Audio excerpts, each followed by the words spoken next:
Good evening everyone. My name is Devlina Maiti. I am a research scholar in the Department of Mathematics, IIT Kharagpur, and also a NPTEL TA for the course Real Analysis 2. So this is the 5th tutorial session. So in this session we are going to discuss some problems from differentiation in several variables.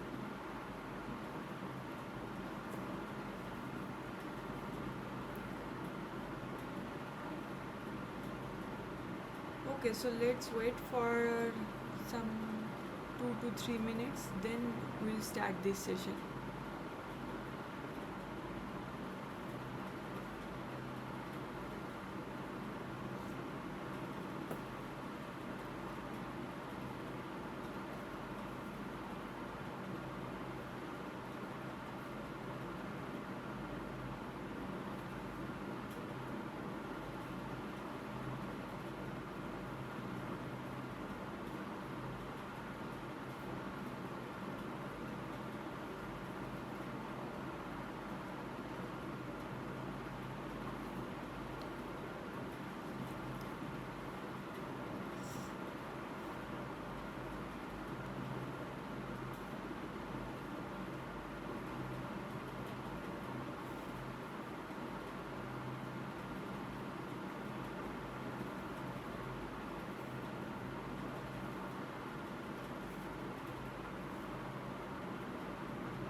Okay, so let's start this session. So the first problem is, let A is this set xy in R2 such that stem 0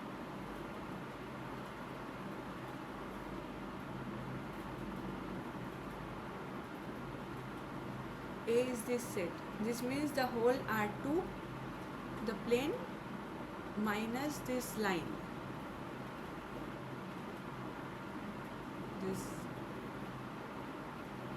This line.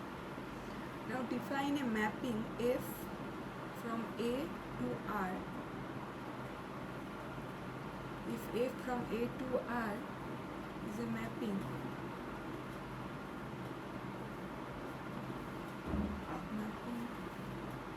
and both the partial derivatives are 0, then F is constant. In the last session we have seen that if this function is defined on the whole R2 and both the partial derivatives are 0, then F is constant, right? Now the domain is a subset of R2, right? It is not convex, but still here F is going to be constant.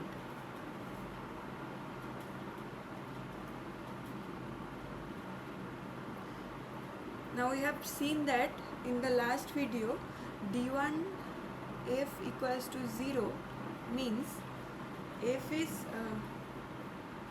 is constant along every horizontal line, right? d1 f equals to 0 means f is constant in every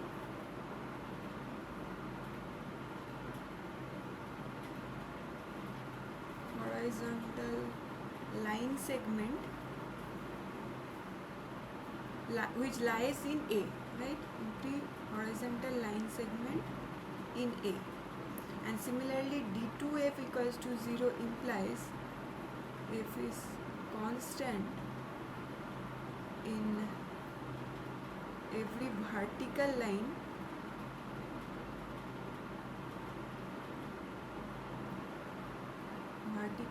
segment in A, right? Now any 2 points in this A, now if there is any 2 points xy in A, then xy can be joined by sequence of vertical or horizontal line, right? Like this. Any 2 points of A, 2 points of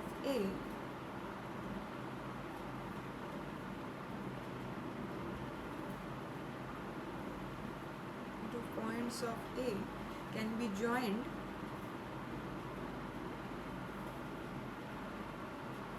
by a sequence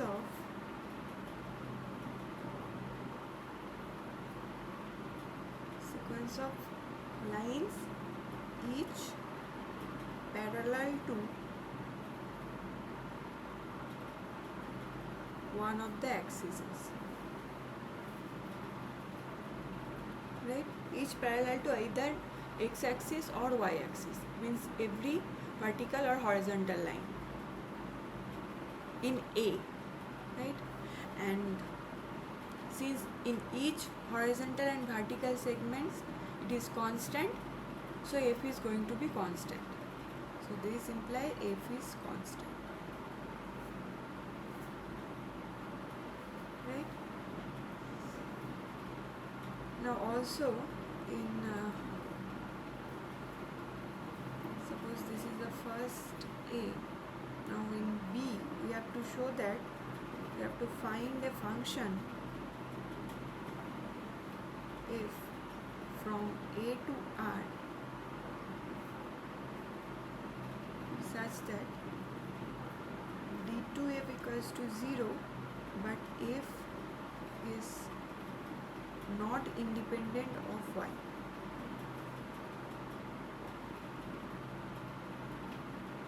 In R2, if in the whole R2, if d2f equals to 0 means in each vertical line it is constant, right? So then f is going to be independent of y because every line segment lies in R2. But here you will see that this is the this is A, R2 minus this whole line. Now here if we take this line,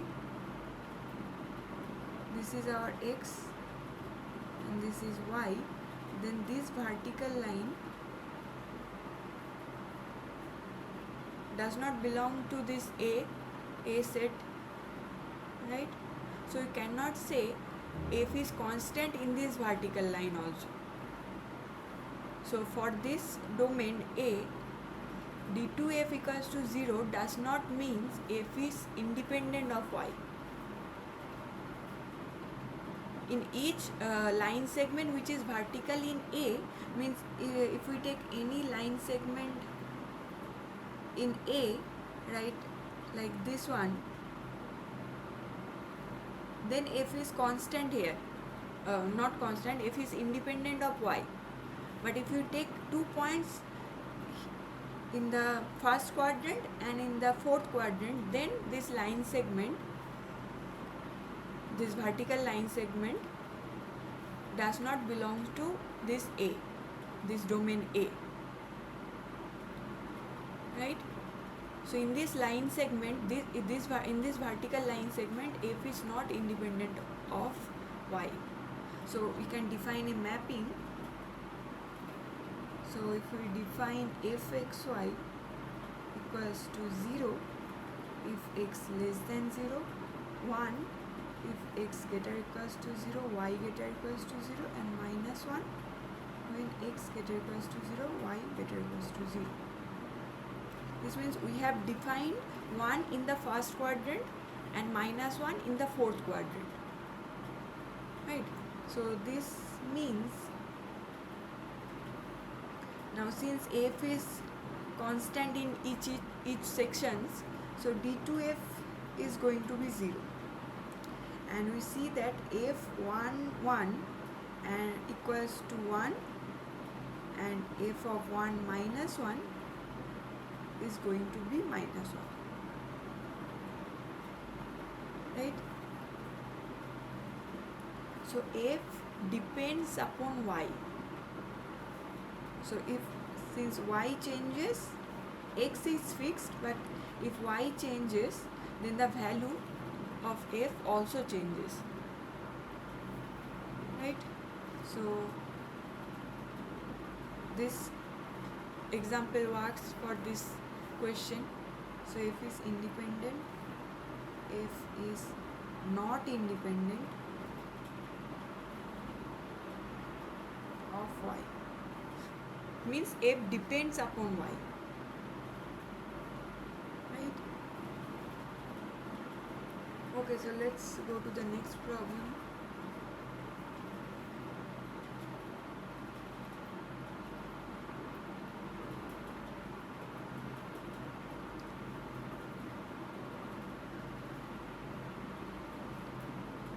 Now this f is a mapping from m by n to R. Now what is n by n? It is the collection of all n by n matrices, right? Is defined by f of A equals to det A. It is the determinant of A. Then we have to show that this f is differentiable.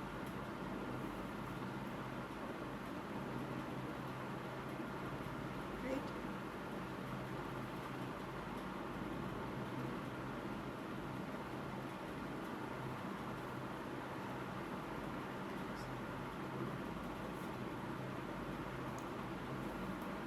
So f is a mapping from n by n to Rn. Now this n by n can be, it is equivalent to Rn square. These are all the n by n matrices, right? So there are n square elements in a matrix, right? So this is like n by n matrix. So there are n square terms. So for each term we can insert a value. So m n by n is equivalent to r n square, right? So we can write f from r n square to r, and data is a polynomial of this coefficients of this. If it is A is a matrix, then data is what? Then date of A is nothing but is a polynomial P of A11, A12, ANN, right? Polynomial with n square variable, right? So the function is actually f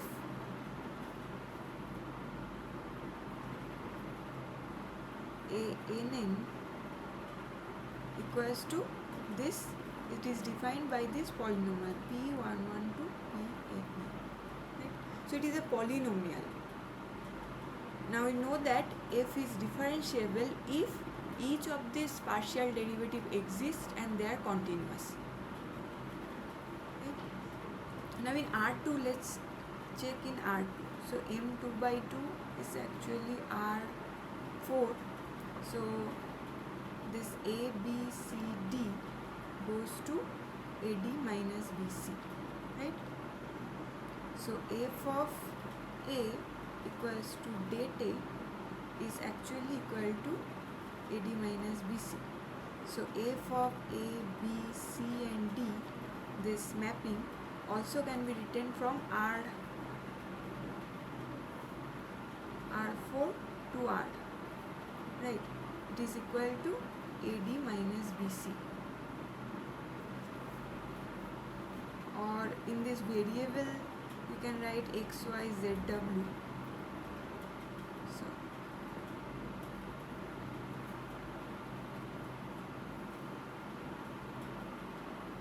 now all the partial derivatives, fx is w, if y is minus z, if z is minus y, and if w is x, right? So all the partial derivatives exist and they are continuous. And here also, in case of n by n matrix, this is a polynomial. So since it is a polynomial, each of the partial derivative is going to be continuous, right? So this means all the partial derivatives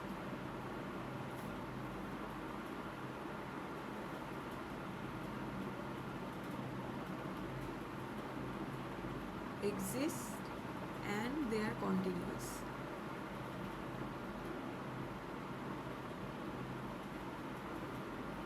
Hence, f is differential.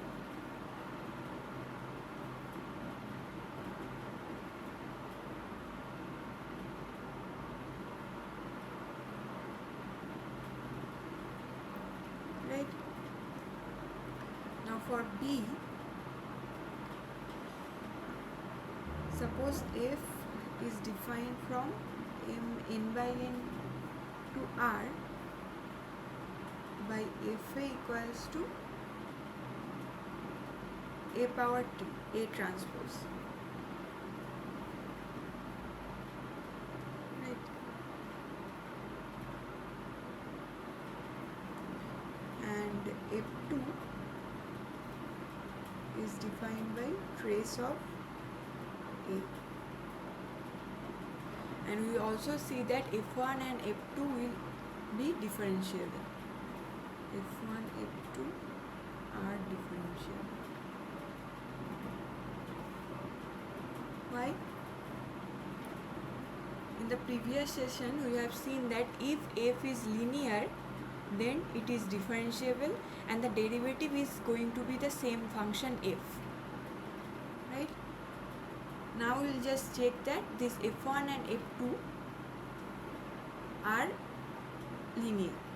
So f1 a plus b equal to a plus b transpose, which is, so f1 is linear, and also f2 a plus b equals to trace of a plus b, which is trace A plus trace B. So f1, f2 are linear. This means they are differentiable.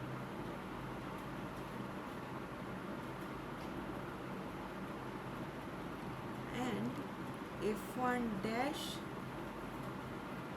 A is actually f. Also f2 dash A is A. Right?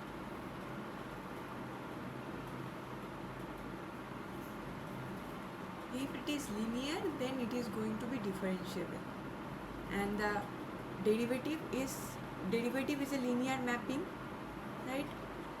And here f is also linear, so the derivative is going to be f only. Okay, so let's move to the next problem.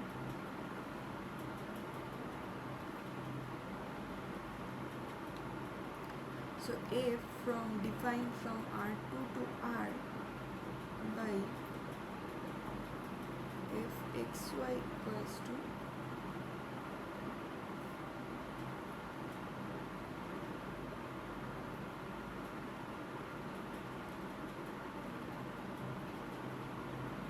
when xy is not 0 and 0 if at the point 0, 0. Right? Then you have to show that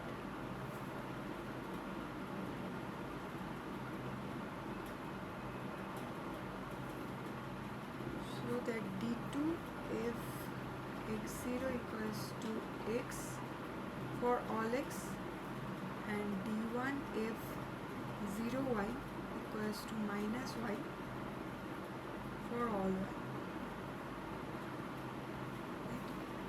And for d you have to check that d12 if 0, 0 is not equals to d21 if 0, 0. This is the second order partial derivative, right? So this we have to check. Okay, so let's find out first d1 f0y. Right? d1 f0y is what? This is partial derivative with respect to x. So it is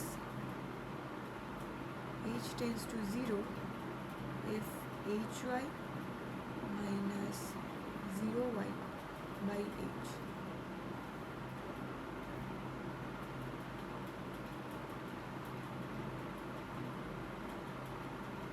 So if hy is what? Hy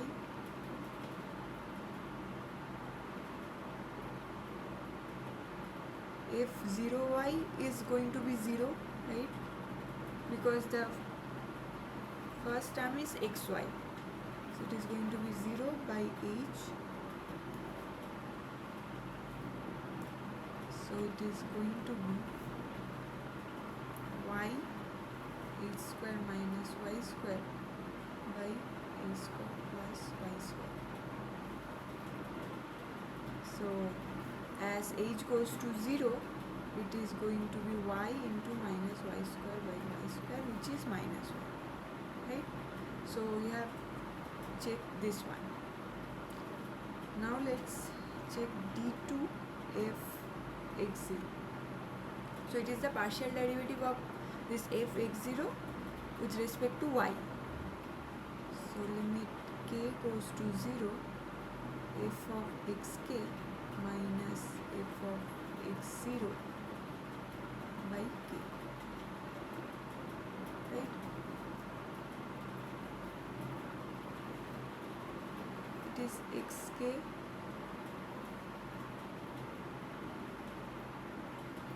and one of the coefficient is 0, means it is 0.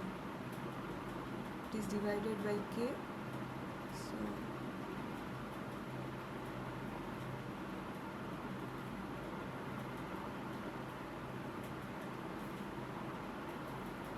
So it is x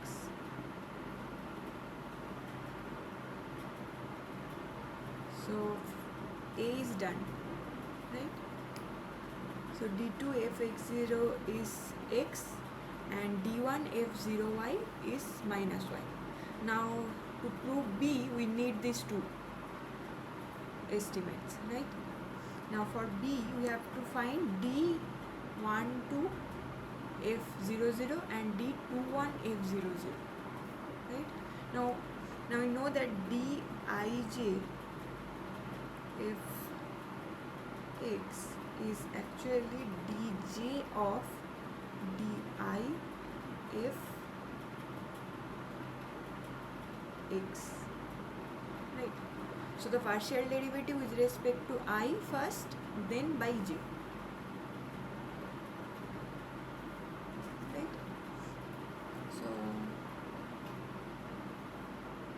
now d1 to f00 is then what? First it is 2 is second, so partial derivative with respect to y d1 f00, right, by definition. So now partial derivative with respect to y means limit k goes to 0 d1 f0k minus d1 f00 by k. Now we have already found the value of d1 f0k. So d1 f0y is minus y. So the first term is minus k. And d1 f00 is 0 because f00 is 0. So all the derivatives at the point, the value is 0. Or we can say from this d1 f0y is minus y, so d1 f00, if we put the value y to be 0, then it is also going to be 0. So it is 0 by k, so it is the value minus 1. And d21 f00 is x of d2 f00, goes to 0 d2 f80 minus d2 f00 by h, and we have found that d2 f0 x0 is x, so it is h minus 0 by h, so it is 1. So d1 to f00 is not equals to d21 f00, right? Now the question is when it is going to be equal, right? So there is a theorem which says if all these higher order partial derivatives are continuous, the second order partial derivatives, then they are going to be equal, right? This means here the second order partial derivative was not continuous,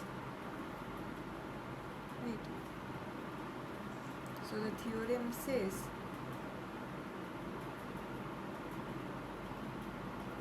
if dij f and djif are continuous,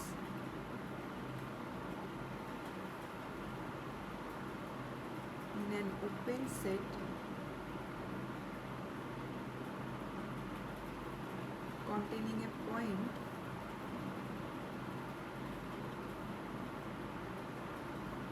A, then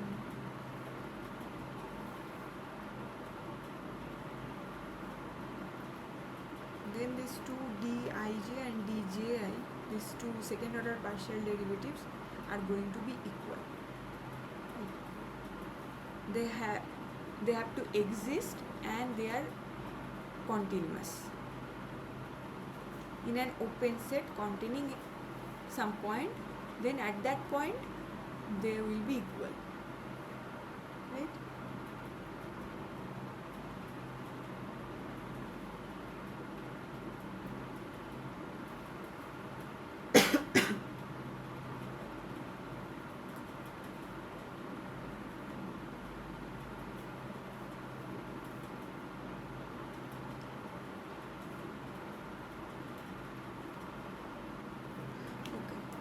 So next we will see another theorem. So this theorem says let A is a subset of Rn.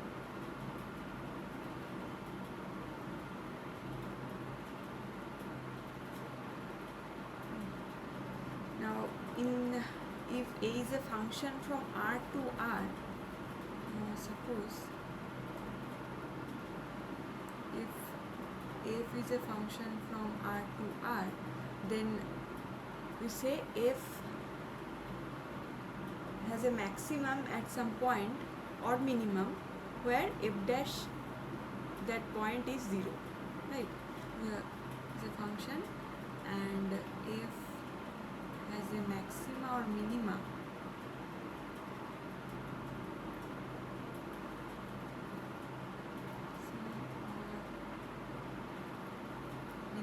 at A belongs to R, right?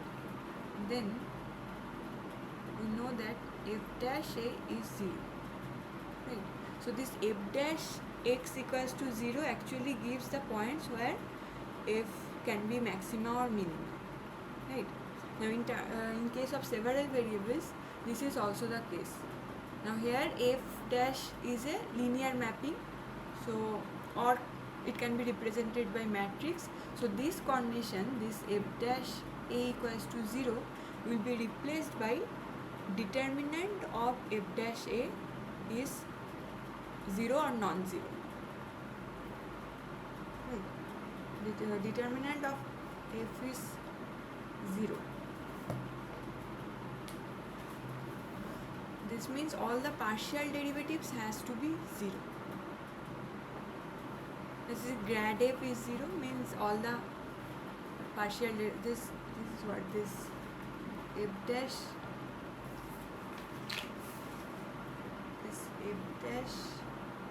x h is actually grad f x h, right? So f dash is 0 means grad f is 0 means all the partial derivatives. Grad f is what? Grad f is d1f d2f like this. So all the partial derivatives here will be 0, right? For several variables.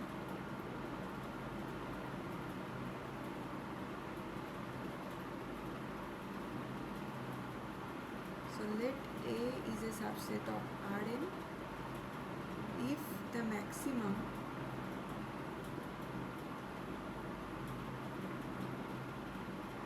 or minimum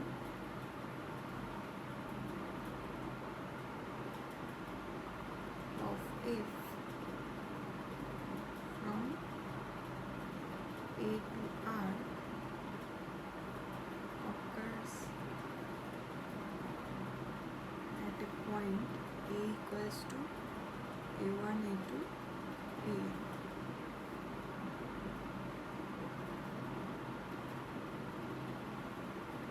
Interior of it, and all the partial derivatives at that point A exist, then the partial derivatives are going to be 0,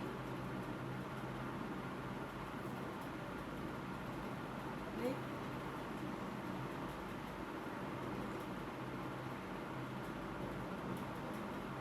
If f attains its maximum or minimum at some point, then all the partial derivatives and all the partial derivative exists at that point, then it has to be 0.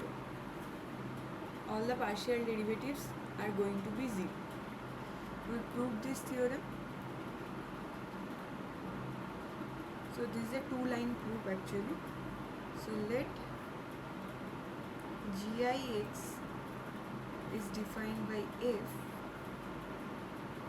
only the ith term is replaced by ai is replaced by x, and then all the other terms are as fa. So this is the ith term. So gi is a single variable function, and all the a1, a2, an are fixed. Right? So gi is single variable, and gi, since f has a maximum at a, so gi also has maxima or minima at ai. Right? So gi has a maximum or minima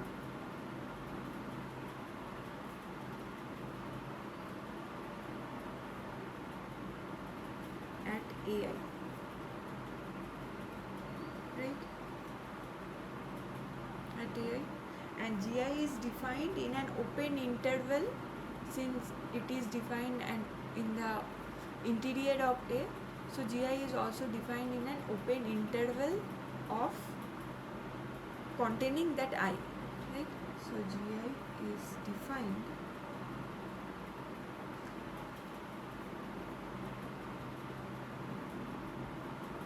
in an open interval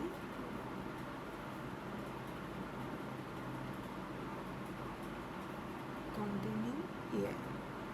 Right?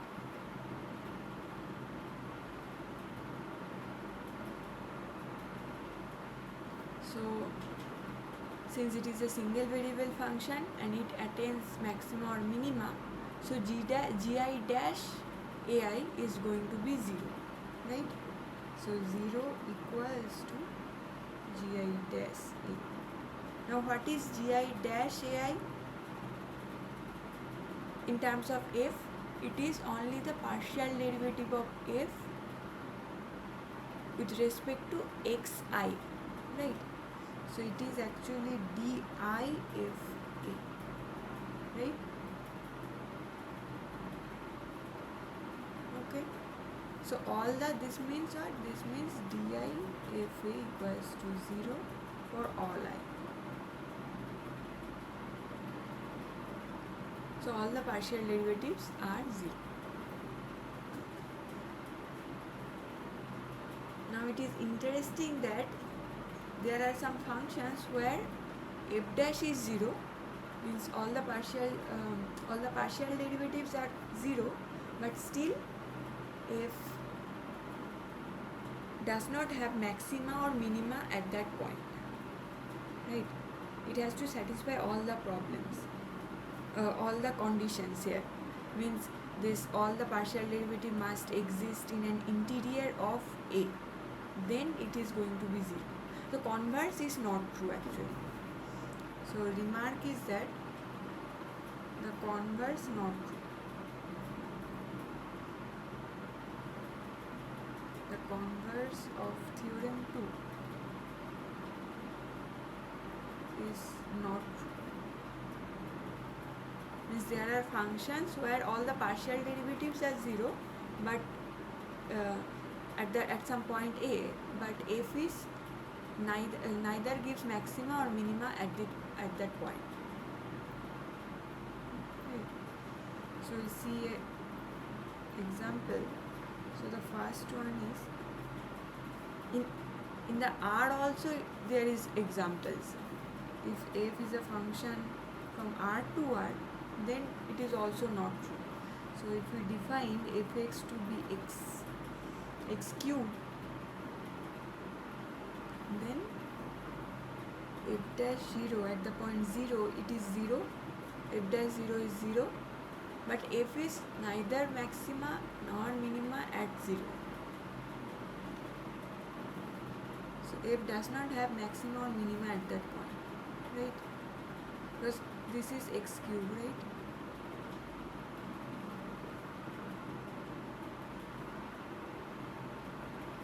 This is x cubed.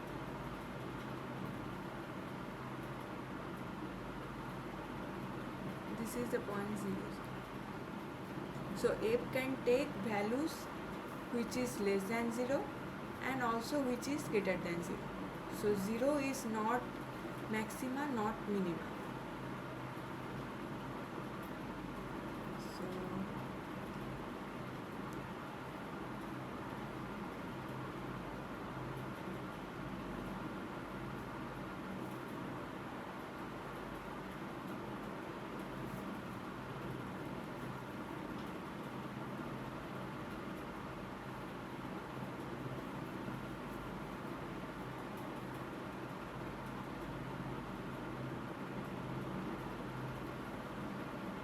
So So 0 is not a local maxima nor local minima, right?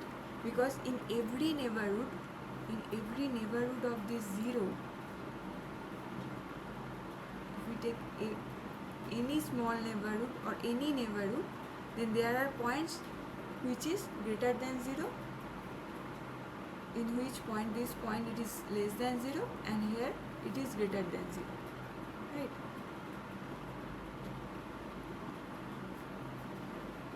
And in higher dimension we can take this, suppose n equals to 2, means f is a mapping from R2 to R, and we define fxy to be x square minus y square. Right.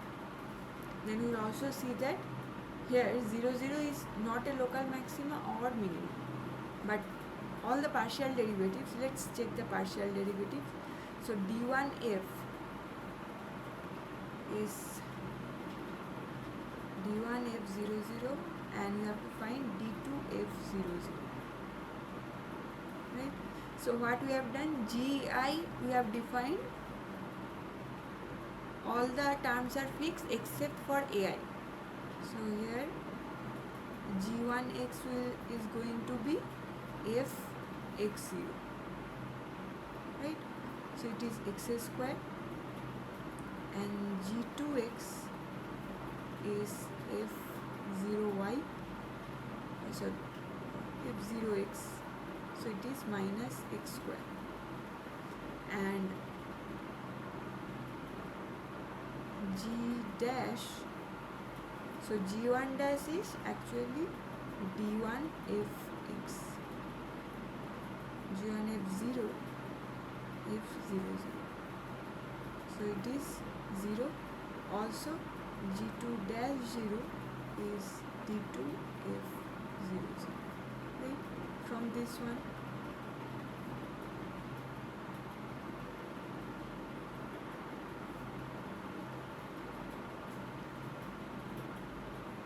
oh sorry, here it will be ai.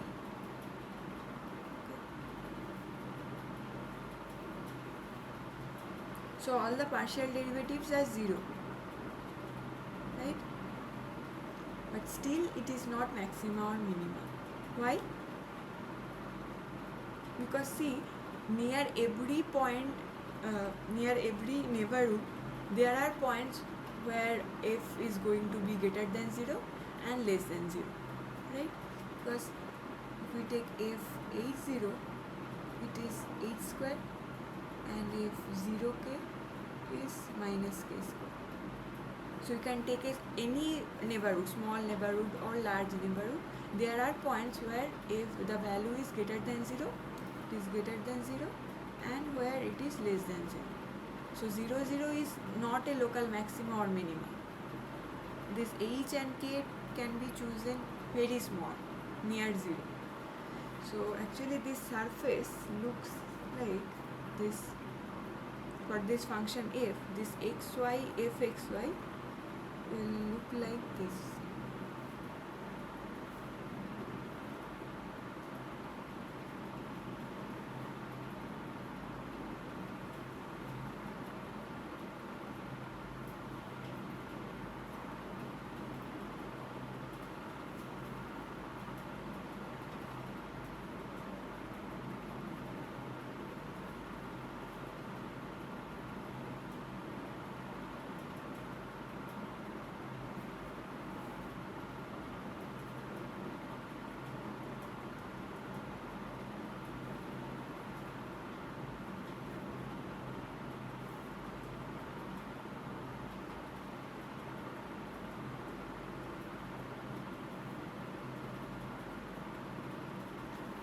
this is x-axis, y and z, and this is our 0 0 point.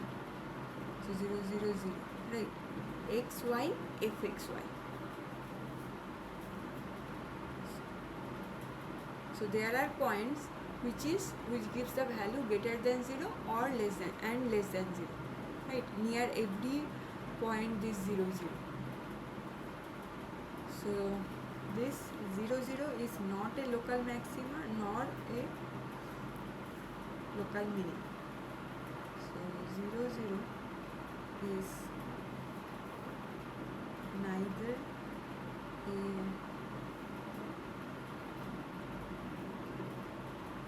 local maxima nor a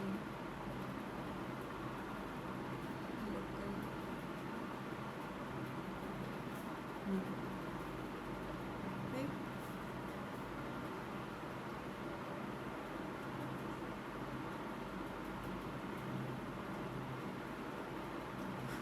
Okay, so converse of theorem 2 does not hold. Okay, so let's go to next problem.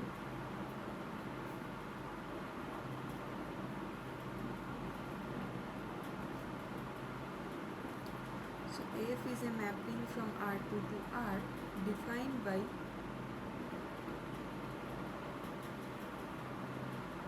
f xy equals to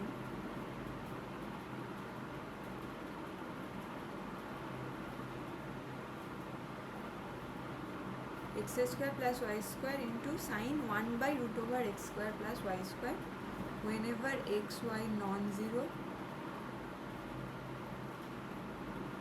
and 0 whenever x y is 0.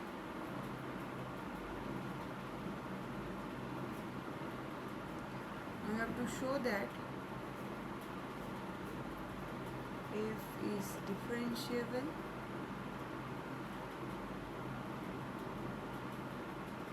at 0 0, but the partial derivatives dif is not continuous at 0 0.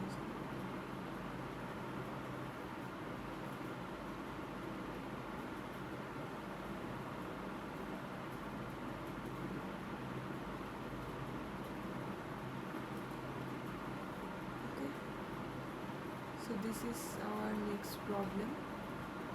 So first, for differentiable, first we need the partial derivatives, right?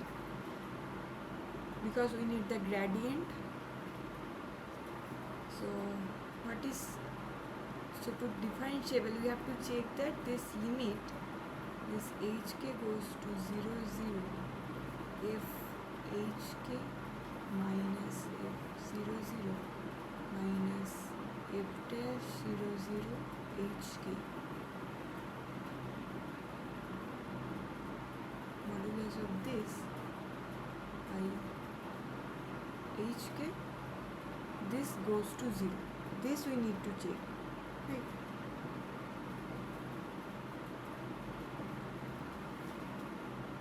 Now f dash 0 0 hk is actually grad f. We have written this here.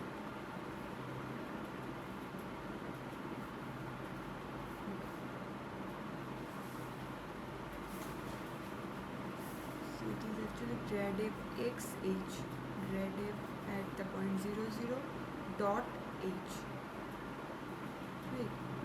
Grad f is what? df. Here f is two variable, so it is d1f and d2f at 0 0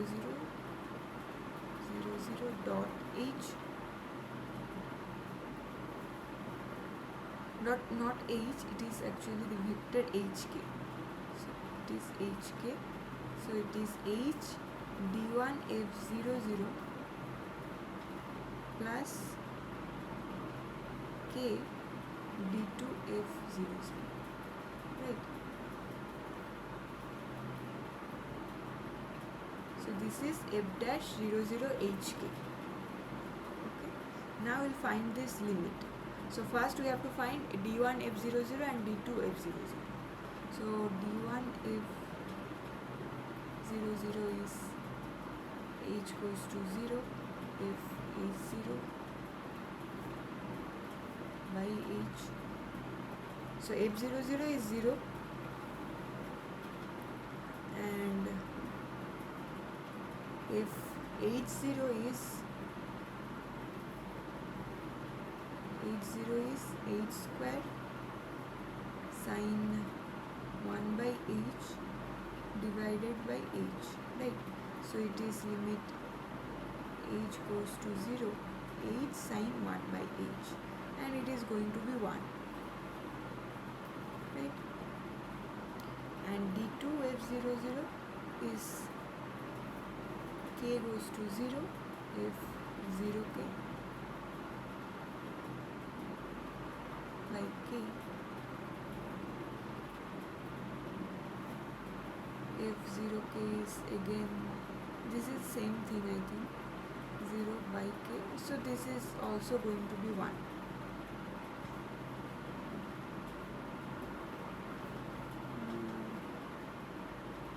Oh sorry, see, this value is going to be 0. This is x sine 1 by x.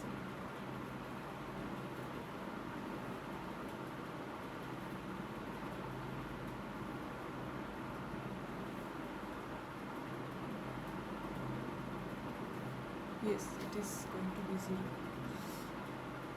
I thought it is sin x by x. So it is, so both the partial derivatives are 0. So now we will calculate this limit, right? We have to show that this going to 0. It is actually to show.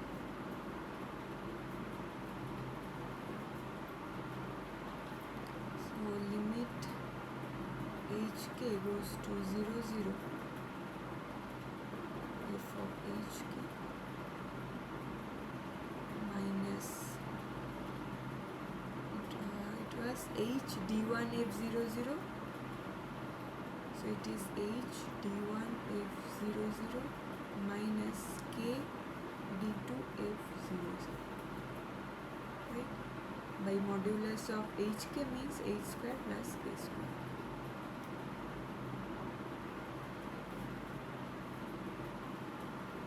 So 0 0, this is f hk, f00 is 0 and both are these 0, so they are also 0, so it boils down to this. So limit hk goes to 0 0, this mod f hk means it is k square sine 1 by root over square plus k square divided by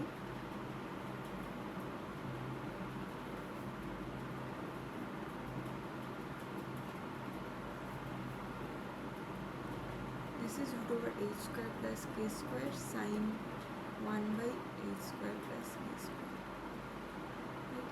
Since sin x is less than 1, so this whole term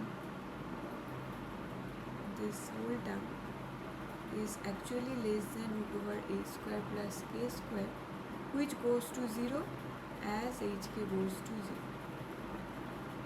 right? So this whole term is going to be 0, so this means f is differentiable. So it implies f is differentiable.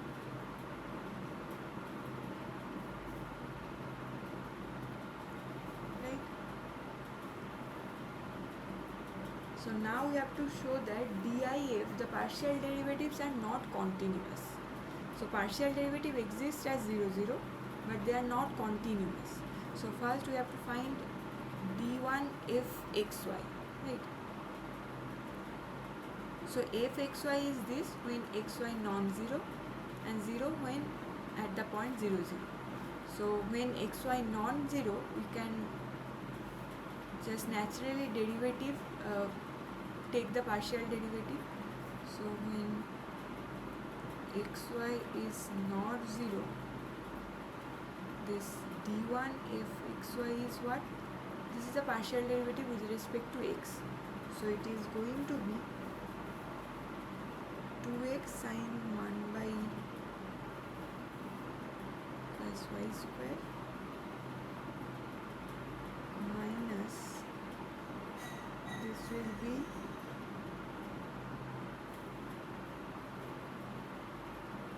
square cos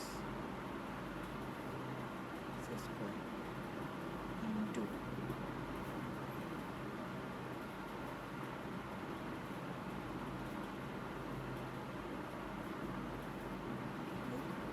so it will be 2x sine 1 by square minus 1 by 2 root over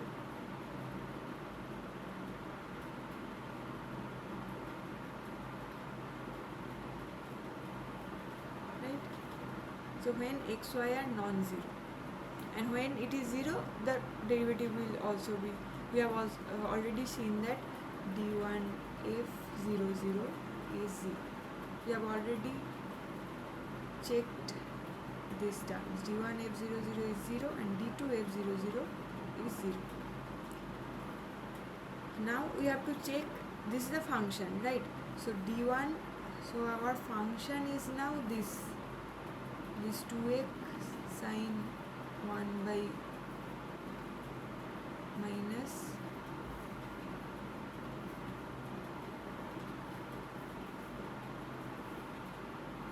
when xy not equals to 0 0 and 0 when xy equals to 0, right? So this is our function. Now we have to check for the continuity of this function, right? Now continuity means if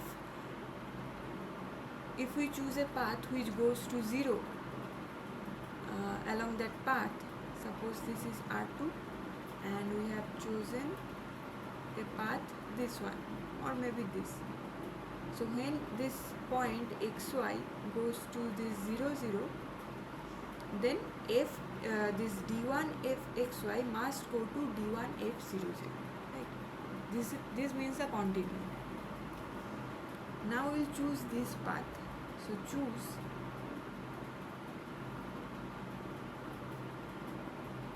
the path y equals to 0, right? So we are taking this path. So we are approaching from x-axis,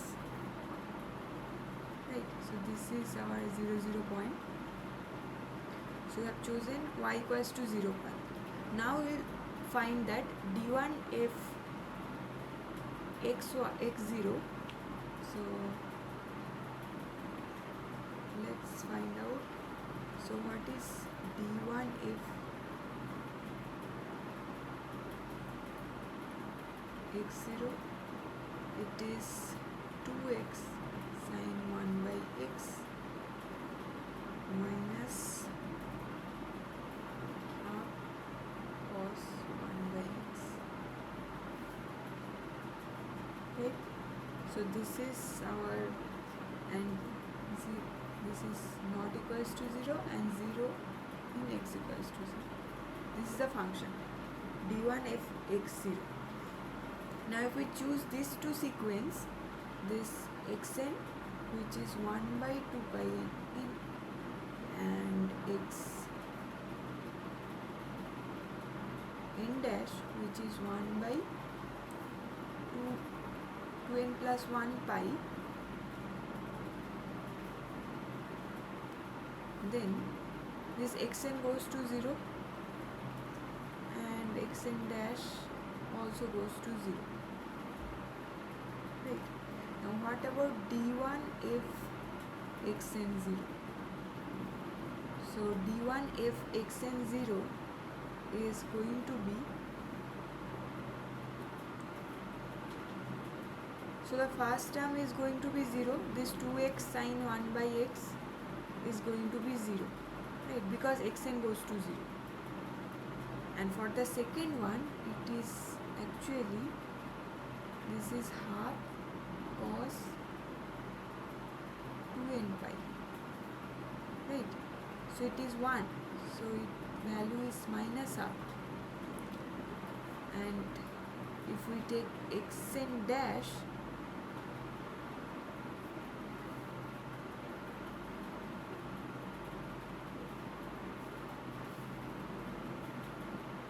it is minus 1, so it is going to be half. Right.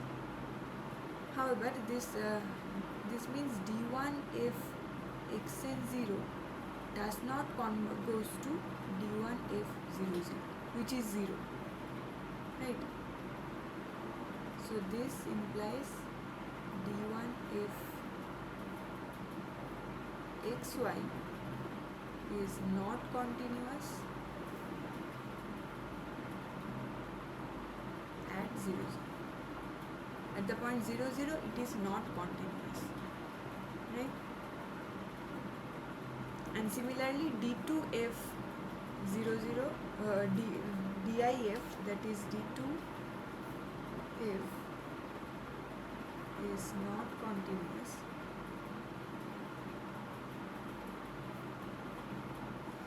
let's find out first d2f is what. So d2f is what? So f partial derivative with respect to y. So this will be the same thing. So it will be 2y sine 1 by plus y minus 1 by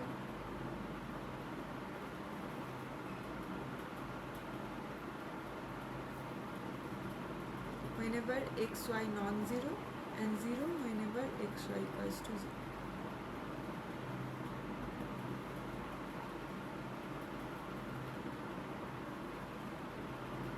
Right? So d2f 0y is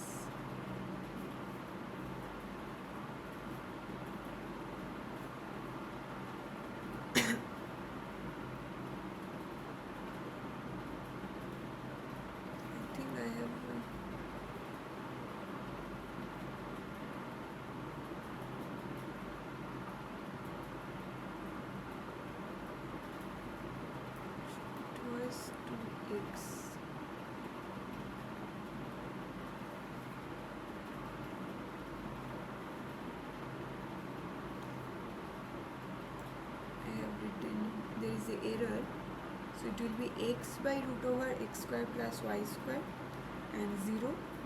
So when y is 0, it is just cos 1 by x, and then the value then will be minus 1 and 1, right?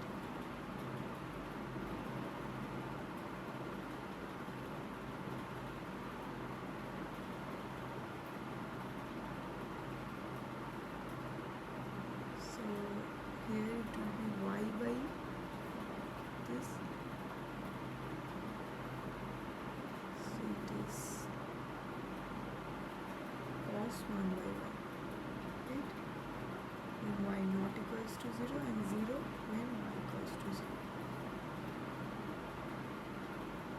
So in a similar fashion, you can show that d2f is not continuous at 0 0, right?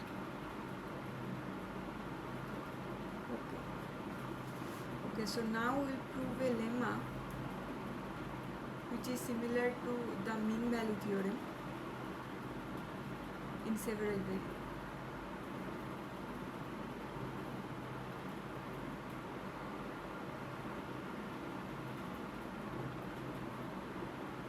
So let A is a subset of Rn,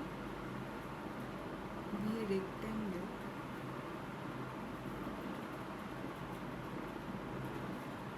and if from A Rn. This means f is a mapping from Rn to Rn. Be continuously differential.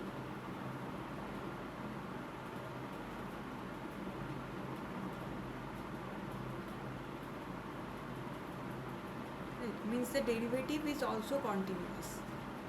Right. So if there is a number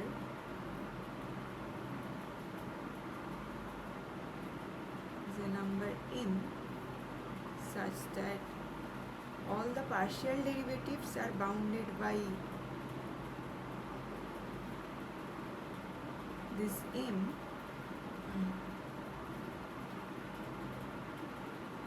for all x in the interior of A, then the modulus of fx minus fy is less equals to n square m mod x minus 1. Okay.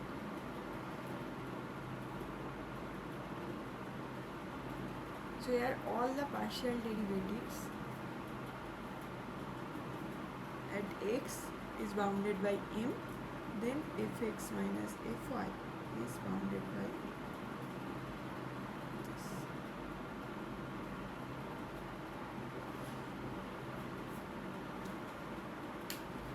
Okay, so we'll prove this. So f is what? F is a function from A to Rn. Right? So you can write f as its conjugates f1, f2 to fn. Right? Oh, sorry, this is Rn. So f1, f2, fn. Right? So where all these fi's is a mapping from Rn to R. Right? Because a point we are taking from A and it is going to be f1a, f2a and fna. Right? So all these fi's are mapping from Rn to R. Okay? Now let's look at this difference, this fi y minus fi x. So first let's write down what is x and y. So x be x1, x2, xn, and y is y1, y2, yn. Right? So fi y minus fi x is what? This is fi y1, y2 to yn minus x1, x2 to xn. Right? Now we'll write this as,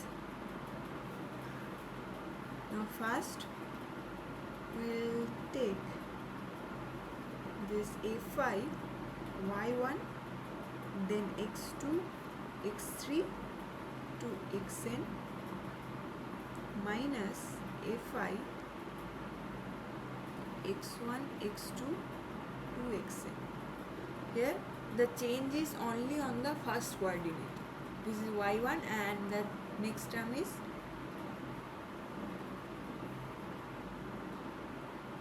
this term is same.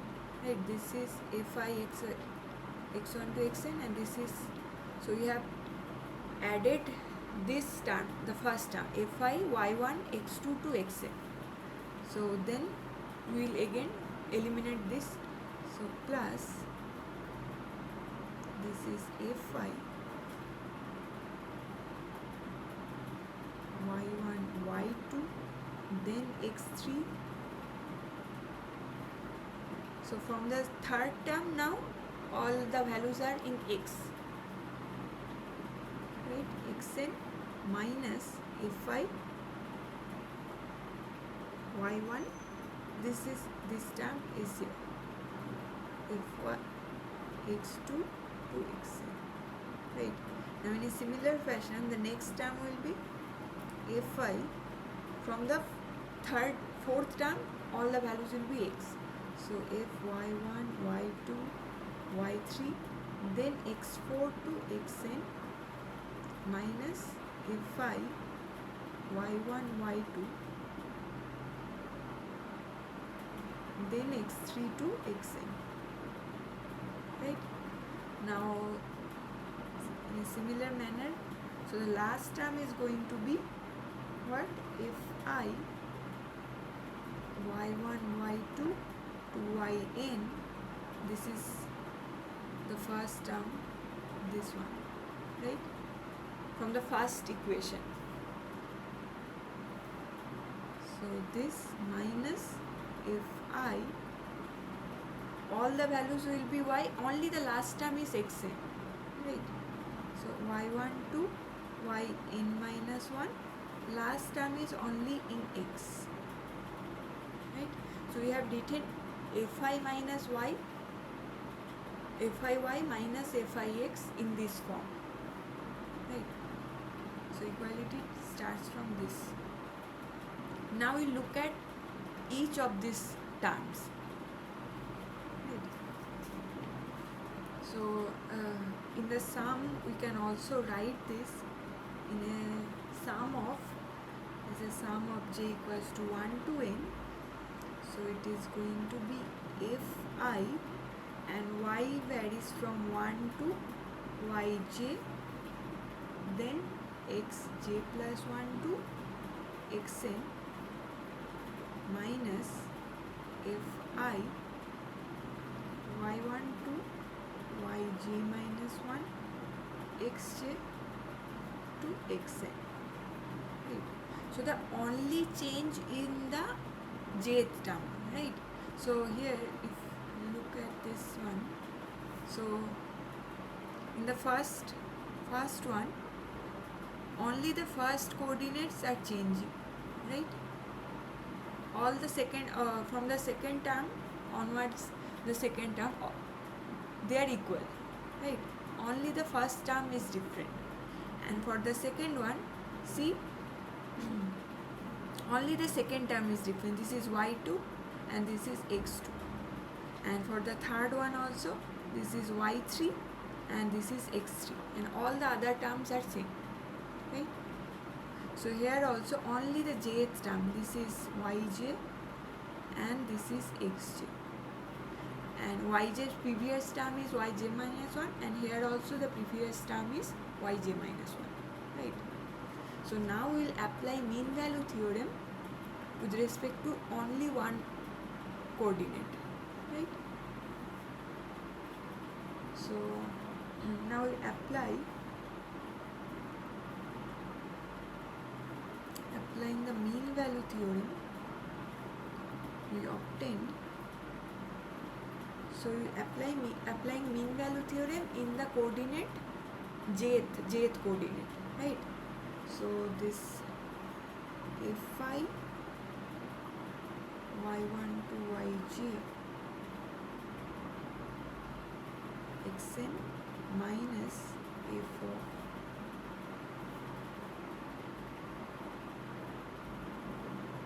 it is what?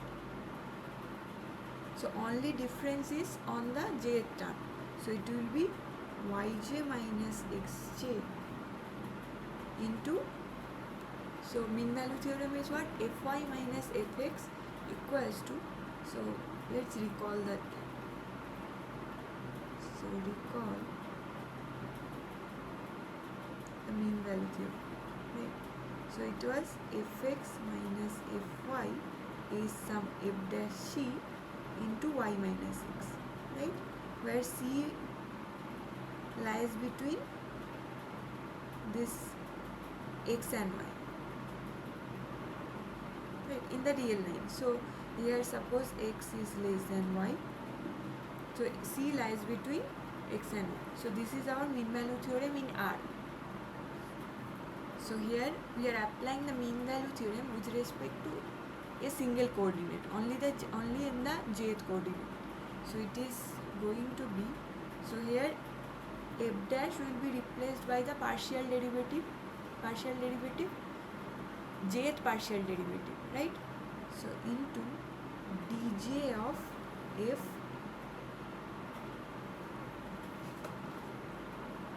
so it is what, dj of some z I j, right? So this z I j for some z I j.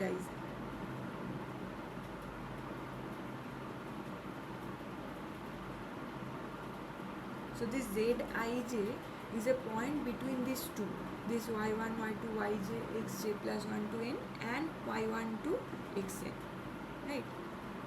Somewhere between these two line point. So now that we have find this line, so this means this modulus, so we see that each of this and also this yj, what is modulus of x minus y? It is what? It is x1 minus y1 square to xn minus yn square, right? So each of this xi minus yy is less equals to modulus of x minus y, right? So modulus of fi y1 to yj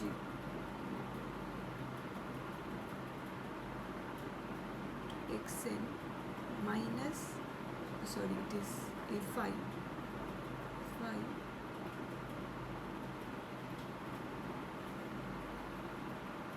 xn, this modulus value is less equals to mod yi minus xi and modulus of dj f z I j, right? And xi minus yi is less equals to mod x minus y, and by hypothesis this all this partial derivative in all the points is bounded by m, so it is into m, right? So each of this term here in fi minus this line, in this line, so each of this quantity is less than m into mod x minus y, and here are n terms, so fi minus xy, so what this means, modulus of fi y minus fi x is less equals to n times m into mod x minus y, right? Because each of that term was less than m into mod x minus y, right? Here this is for all I.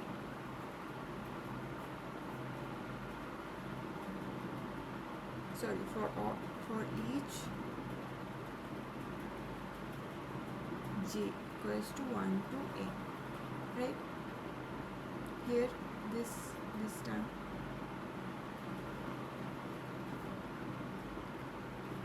so fi minus, it is now finally what is now this is only fi. Now we need to find fy minus fx, right? So fi minus fx is nothing but this sum I equals to 1 to n modulus of fi y minus fi x, right? And each of this term is less than nm times mod x minus y, and here are n terms, so again it will be multiplied by n, so it is going to be n square n mod x minus y, right? So hence it is proved, so this lemma is proved, right? So if each of this partial derivative is bounded in a rectangle, right, in a convex domain, then this mod fx minus fy will be less than this number.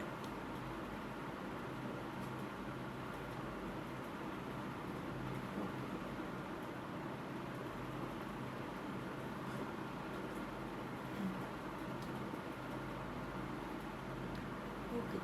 Now in case of if f is a function from R to R, then and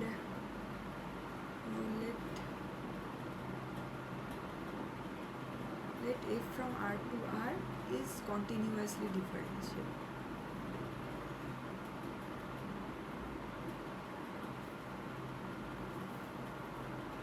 Right? In an open set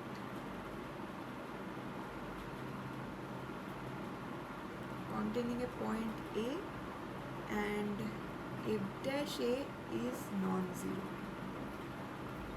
Right. Now f is a mapping from R to R and f dash is non-zero. So this means either f dash A is greater than 0 or f dash A is less than 0. Now we know that if f dash A is greater than 0, then there exists an open interval V1 such that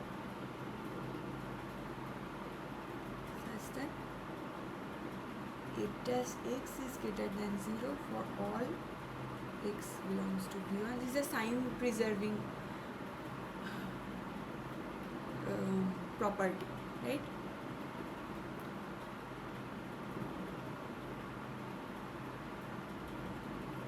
And similarly, there exists an open interval V2 such that f dash x is less than 0 for all x belongs to V2. So either f is increasing or decreasing. There exists some neighborhoods where f is either increasing or decreasing when f dash is non-zero.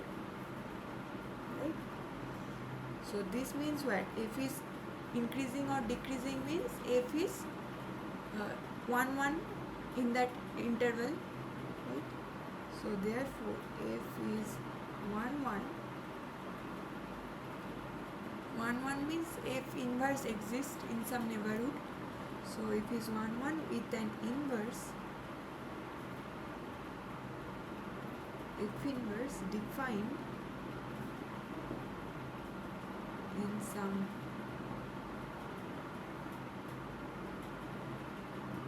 open interval W containing this FA. And also we see that this F inverse is also differentiable.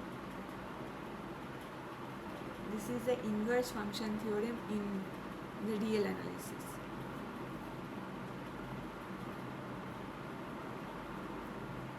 Right? Now we'll look at when f is a mapping from Rn to R. So for several variable, this f dash, so there f dash is a mapping, f dash is a linear transformation or a matrix, right? So then this f dash a will be replaced by det of f dash a, right? So the inverse function theorem, now I will write down the inverse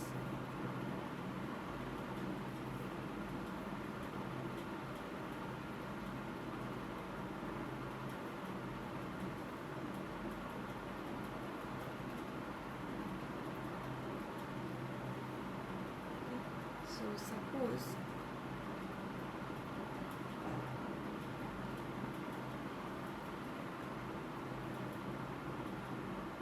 f is a mapping from Rn to Rn, right? F is continuously differentiable.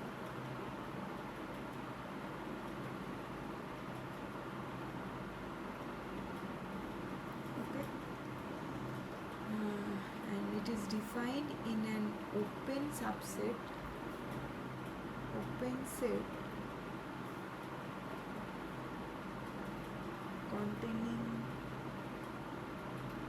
containing the point A, right?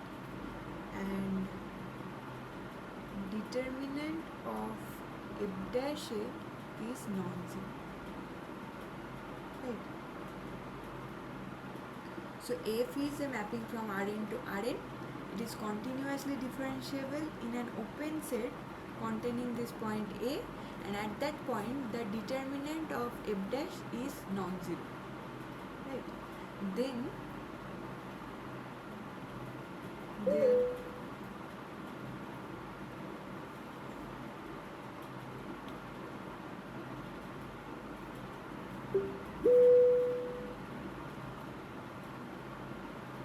so then there is an open set V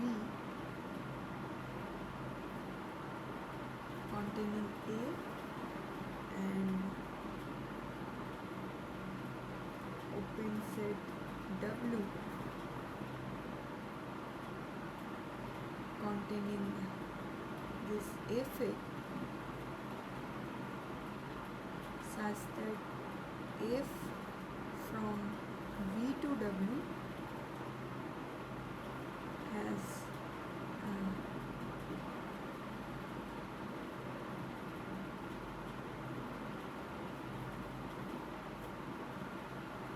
continuous inverse F inverse, which is defined from W to V,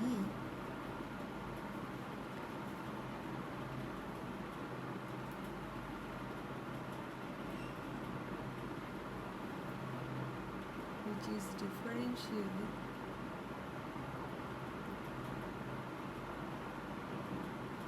and for all y belongs to W, this F inverse dash of y is F dash of F inverse y inverse. So inverse function theorem also holds in several variables, but here this f dash a, in case in R it was f dash a non-zero, and for several variables, since f dash a is a linear operator or a matrix, so it is replaced by determinant of f dash a is non-zero. Then there is an open set V containing A and W containing Fa such that F has inverse, continuous inverse, and the inverse is also differentiable, right? So f dash is also differentiable and it is defined in this way, right? Now this F inverse may exist if this theorem does not tell anything when determinant is 0, right? So if it is 0, it may have inverse, right? So we'll see an example.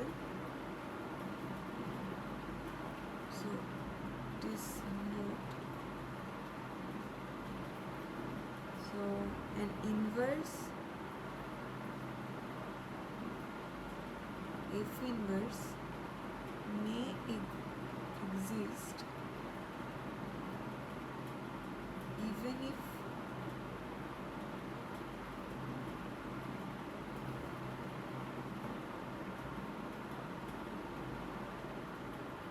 even if determinant is 0, F inverse may exist.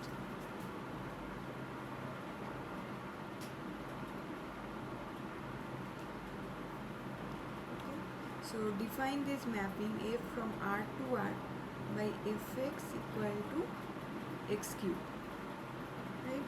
So F dash 0 is 0, but F inverse exists, right? So F inverse x is cube root of x.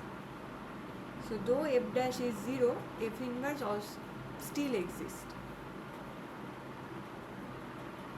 And in 2, we'll see that if this determinant of f dash a, if at some point this determinant is 0, then f inverse cannot be differentiable at f a.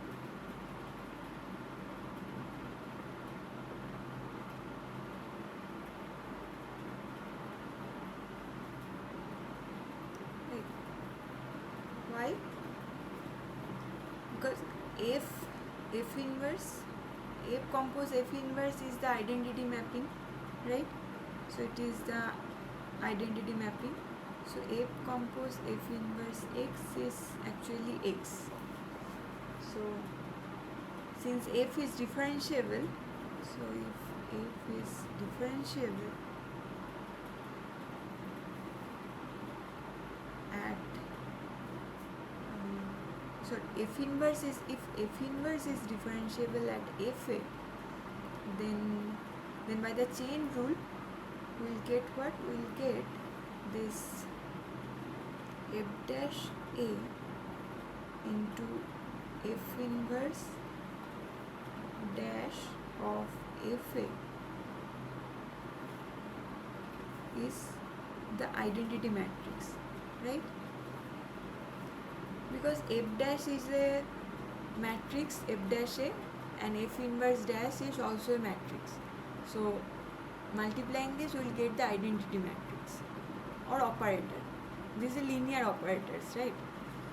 So this identity, this means determinant of fa into determinant of f inverse dash of fa is 1. Now we have written that determinant of f dash is 0. So this is a contradiction, right? So f inverse is not differentiable at fa. So this is a contradiction, as determinant of f dash a was 0, right? So this implies f inverse is not differentiable at f. So these two are remarks when determinant is 0, right? Okay.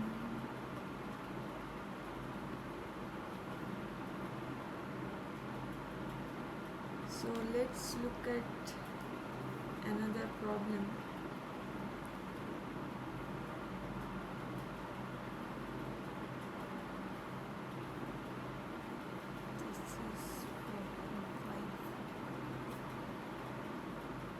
So define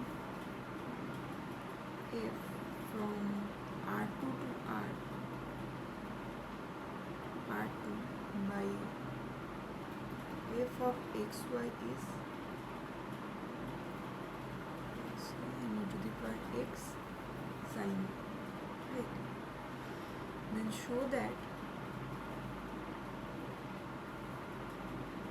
determinant of f dash xy non-zero for all xy belongs to R2, but f is not 1.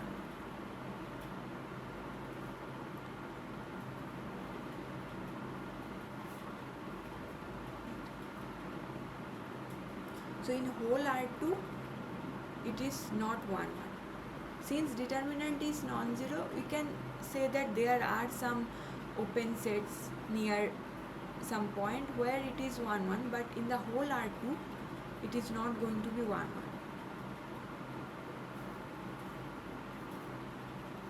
So first let's find out the matrix. So f is a mapping from R2 to R2. So f dash is a matrix of order 2 by 2, right? So f dash xy is what? From the previous session, so it is what? It is d1 f1 xy. So f is f1 f2. So it is d1 f1 xy and second term is d2 f1 xy is d1 f2 xy and d2 f2 xy, right? So where f1 xy is what? E to the power x cos y, and f2 xy is e to the power x sin y, right? So just calculate d1 f1 and d2 f2 all those. So we'll get f dash xy equal to, it will be e to the power x cos y sin y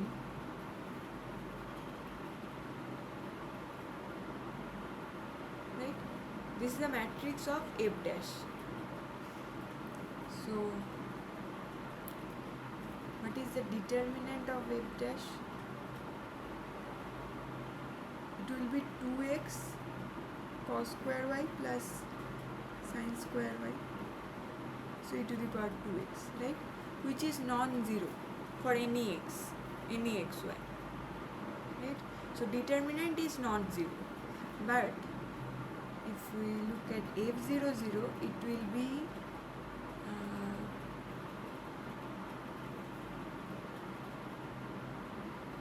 it will be 1 0, and if we take 0 to pi, then also it will be 1 0, right?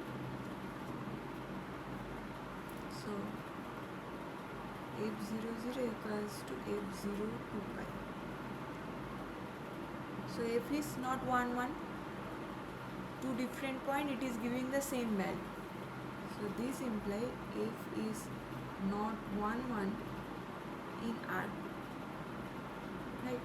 But since that determinant is non-zero, so by inverse mapping theorem there must be some open set around some point where it is the inverse exists and it is differentiable, right? But not in the whole R2 it is 1. It is not 1 1 in the whole R2. Okay.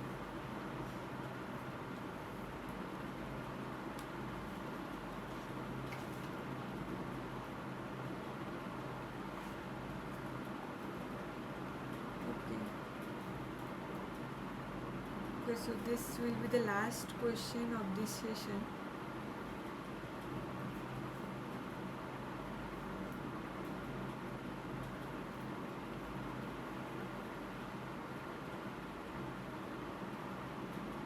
A function f from Rn to R is homogeneous of degree n, means if f of some tx equals to t to the power n fx for all x belongs to Rn, right? Homogeneous of order m means f of tx is t power m fx. Now if f is differentiable,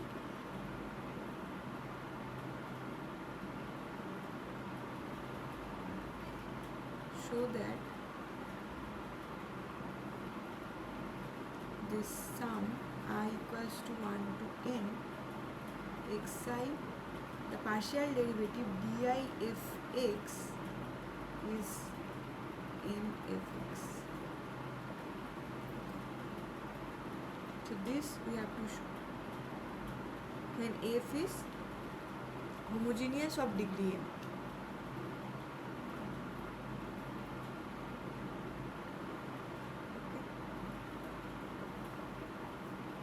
So we will just define, this is an easy question, so just define g of t equals to f of tx, right? So g of t is what? T power m fx. Okay. Now g is single variable, so what is g dash t then? G dash t is what? It will be f dash tx into x, or m t power m minus 1 fx, right? So this is g dash t. Since f is differentiable, g is also differentiable, right? So I have to write this. Since f is differentiable, g is also differentiable.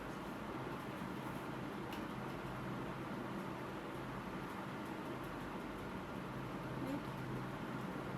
So now g1 is what? G dash 1. So g dash t is this. So g dash 1 is f dash x into x. Since f dash x is a matrix, so it is equals to m fx, right? Now what is f dash x into x? So let x equals to x1 x2 to xn, right? Now what is f dash x? So it is a mapping from Rn to R. So f dash is a matrix of order 1 by n, right? 1 by n means row 1 and column n. So it is, and it is defined by this matrix d1 f fx, d2 fx and dn fx, right? So it is the matrix. F dash is this matrix.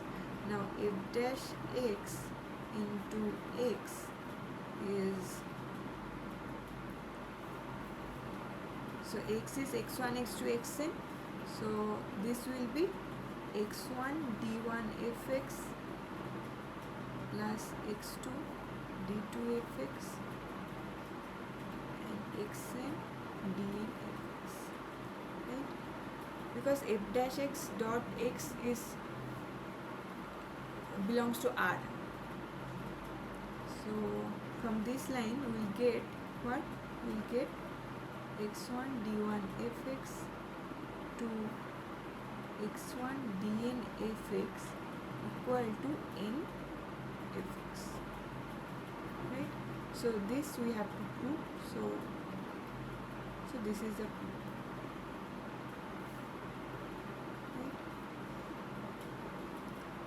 Okay, so I'll end this session here. Now if you have any doubt, you can ask.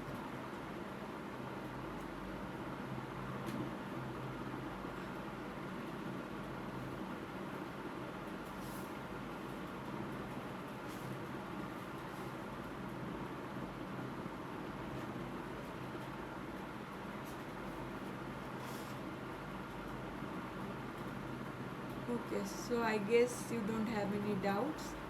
So I am ending this session. Good night.